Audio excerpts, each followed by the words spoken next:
Cinema മേഖല പലരുടെയും വളർച്ചയ്ക്കും തളർച്ചയ്ക്കും വഴിയൊരുക്കിയിട്ടുണ്ട്. എന്നാൽ തികച്ചും പ്രതികൂല സാഹചര്യങ്ങളിൽ നിന്നും സിനിമാ ലോകത്തേക്കെത്തി തിരക്കഥാകൃത്തും സംവിധായകയുമായി മാറിയ ഷഗുഫ്ത റഫീഖ് എന്ന സ്ത്രീയുടെ ജീവിതം ബോളിവുഡിലോ ലോക സിനിമാ വ്യവസായത്തിലോ മറ്റാർക്കും അവകാശപ്പെടാനുണ്ടാകില്ല. അതിസമ്പന്നതയിൽ ബാല്യകാലം പിന്നിടുകയും കൗമാരത്തിലേക്ക് കടക്കും മുമ്പേ ദാരിദ്ര്യത്തിന്റെ പടുകുഴിയിലേക്ക് വീഴുകയും ക്യാബറെ ഡാൻസറായും ലൈംഗിക തൊഴിലാളിയായും ജീവിതം മുന്നോട്ട് കൊണ്ടുപോവുകയും ചെയ്ത ശേഷം സിനിമാ മേഖലയിലെത്തി തന്റെ പ്രതിഭ തെളിയിച്ച മഹിളാ രത്നമാണ് ഷഗുഫ്ത റഫീഖ്. ആരെയും അമ്പരപ്പിക്കുകയും ത്രസിപ്പിക്കുകയും ചെയ്യുന്ന ആ ജീവിതത്തിലെ ആരും അറിയാത്ത, ആരും പറയാത്ത മുഹൂർത്തങ്ങളിലൂടെ നമുക്കൊന്ന് പോയി വരാം. ഷഗുഫ്തയുടെ മാതാപിതാക്കൾ ആരാണെന്ന് ഇന്നും ആർക്കും അറിയില്ല. 1960-70 കാലഘട്ടത്തിലെ പ്രമുഖ നടിയായിരുന്ന സൈദ ഖാന്റെ അമ്മ അൻവരി ബീഗം ഷഗുഫ്തയെ ദത്തെടുത്തു.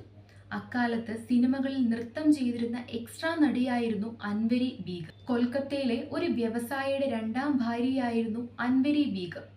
അതുകൊണ്ട് തന്നെ പണത്തിന് ഒട്ടും പഞ്ഞമുണ്ടായിരുന്നില്ല. അപ്പോഴും ആരാണ് ഷഗുഫ്ത എന്ന ചോദ്യം സമൂഹം ചോദിച്ചിരുന്നു. അതിന് സമൂഹം തന്നെ പല ഉത്തരങ്ങളും ചമച്ചു. അൻവരി ബീഗത്തിന്റെ മകൾ സായിദ ഖാൻ അവരുടെ കാമുകനിൽ ജനിച്ച മകളാണ് ഷഗുഫ്ത എന്നതായിരുന്നു ഒരു കഥ. അൻവരി ബീഗത്തിന് ഒരു പണക്കാരനിൽ ജനിച്ച മകളെന്നായിരുന്നു മറ്റൊരു കഥ പ്രചരിച്ചത്. ഏതോ ചേരിയിൽ ജനിച്ച പെൺകുട്ടിയെ മാതാപിതാക്കൾ ഉപേക്ഷിച്ചുവെന്നതായിരുന്നു വേറൊരു കഥ.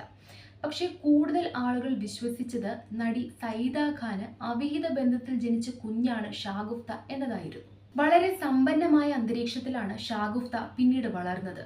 കുട്ടിക്കാലത്ത് തന്നെ ഷഗുഫ്തയെ അൻവരി ബീഗം കഥക്കും ശാസ്ത്രീയ നൃത്തവും പഠിപ്പിച്ചു. എന്നാൽ എല്ലാം തകിടം മറിഞ്ഞത് പെട്ടെന്നായിരുന്നു. സൈദയുടെ വിവാഹവും അവരുടെ പിതാവിന്റെ മരണവും കുടുംബത്തെ വലിയ പ്രതിസന്ധിയിലേക്കാണ് കൊണ്ടെത്തിച്ചത്. നിത്യ ചെലവിന് പോലും വകയില്ലാത്ത സാമ്പത്തിക പ്രതിസന്ധി ആ കുടുംബത്തിന് നേരിടേണ്ടി വന്നു. പട്ടിണി കിടക്കാതിരിക്കാൻ വസ്ത്രങ്ങൾ വിറ്റാണ് അവർ ജീവിച്ചത്. ദാരിദ്ര്യം കാരണം ഷഗുഫ്തയ്ക്ക് 7ാം ക്ലാസ്സിൽ പഠനം ഉപേക്ഷിക്കേണ്ടി വന്നു. അൻവരി ബീഗം പഠിപ്പിച്ച നൃത്തം ഈ സമയം ഷഗുഫ്തയെ സഹായിച്ചു. തന്റെ 11ാം വയസ്സിൽ സമ്പന്നരുടെ സ്വകാര്യ പാർട്ടികളിൽ നൃത്തക്കാരിയായി ആ പെൺകുട്ടി നിറഞ്ഞാടി. ദാരിദ്ര്യത്തിൽ നിന്നും മോചനം തേടി തന്റെ 17ാമത്തെ വയസ്സിൽ ഷഗുഫ്ത ഒരു ധനികനെ വിവാഹം കഴിച്ചു. ധനികന്റെ 2ാം ഭാര്യയുടെ റോളായിരുന്നു ആ യുവതിക്ക്. എന്നാൽ ദാമ്പത്യം ഏറെ നാൾ നീണ്ടു നിന്നില്ല.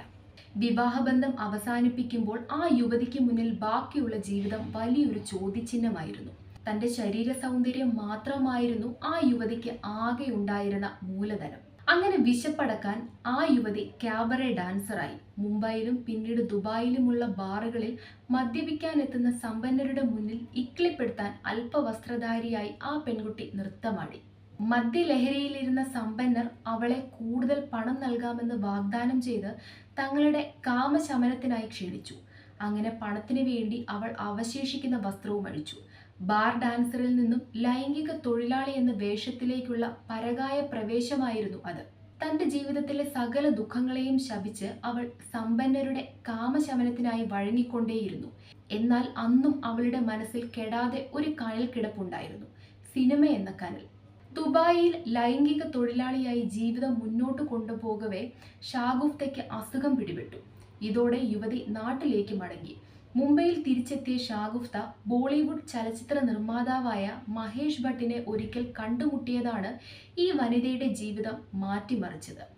കഥ പറയാനുള്ള അവരുടെ കഴിവ് മഹേഷ് ഭട്ട് തിരിച്ചറിഞ്ഞു.